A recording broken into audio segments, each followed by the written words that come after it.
When you create a document, presentation, or set of instructions, you probably focused first on the information you want to communicate. You may check whether your sentences are grammatically correct, whether your design looks professional, and whether you included all the necessary details. However, there's another important question that every communicator should ask. Can my intended audience access and understand this information?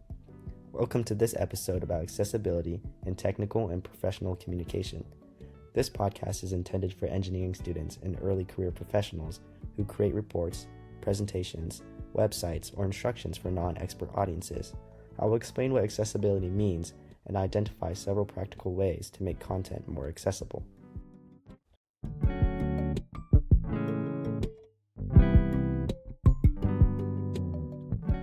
Accessibility is often associated with accommodations for people with disabilities, but it benefits many users. Captions can help someone who's deaf or hard of hearing and someone watching a video in a noisy room. Clear headings help screen reader users navigate, and busy readers find information quickly. Accessibility is part of user-centered document design. Instead of designing around personal preference, technical writers considered who will use the information, what users need to accomplish, and what they already know, and what difficulties they may face. Audiences are not all the same. Users may have visual, hearing, cognitive, physical, or neurological differences.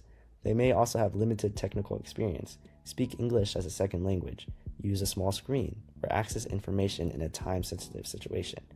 Accessible communication anticipates these differences and removes avoidable barriers.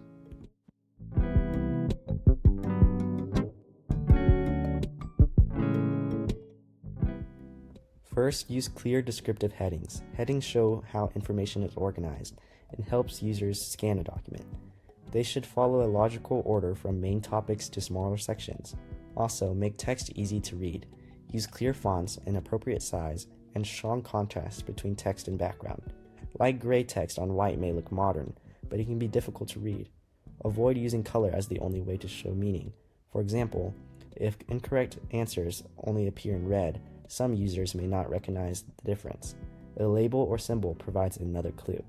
Next, provide alternatives for visual and audio context.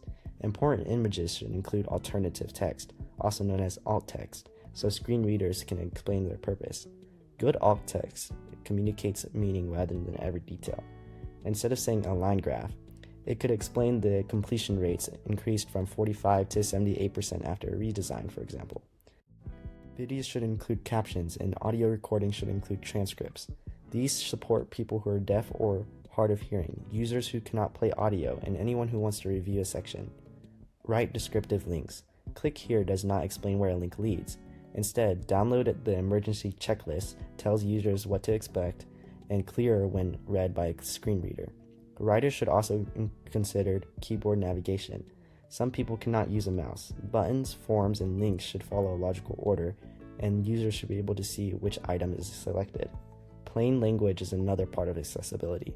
Long sentences, unexplained terms, and complicated instructions create barriers. Writers should define necessary terms, organize steps in sequence, and clearly state what users need to do. This is especially important for risk communication, where people may need to understand safety information quickly. Finally, avoid overwhelming layouts. Crowded menus, moving banners, inconsistent formatting, and large blocks of text make information harder to find. Instead, short paragraphs, white space, headings, numbered steps, and consistent formatting make content easier to follow. Usability testing can reveal whether these choices work. A designer may believe a menu is clear, but real users may struggle with it. A page may contain the correct answer and still fail if users can't find it.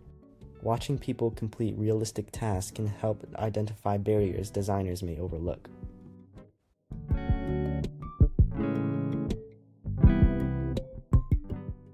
Accessibility matters because the documents and digital materials you create may be used by people with very different needs and levels of technical knowledge. Education, employment, healthcare, government services, and emergency information are increasingly online. People use digital content to apply for jobs, complete assignments, schedule appointments, access benefits, and locate safety instructions. Inaccessible content can prevent users from reaching any of these opportunities or essential services. Consider an emergency website. If an evacuation notice is hidden in a crowded menu, written in technical language, or presented only in an image without alt text, some people may not receive it. During an emergency, people should not have to study a website before understanding what action to take. Accessibility also affects trust and efficiency. A confusing website may cause people to leave or make more mistakes. Clear writing helps users complete tasks correctly the first time. The larger lesson is that information is not useful because it exists. Communication succeeds when the intended audience can find, understand, and act on it.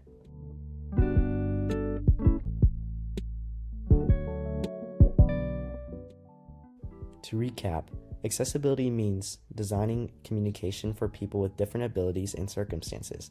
The next time you create information for classmates, co-workers, clients, or the public, ask whether your audience can find, understand, and use it. Accessibility is not an optional feature added at the end.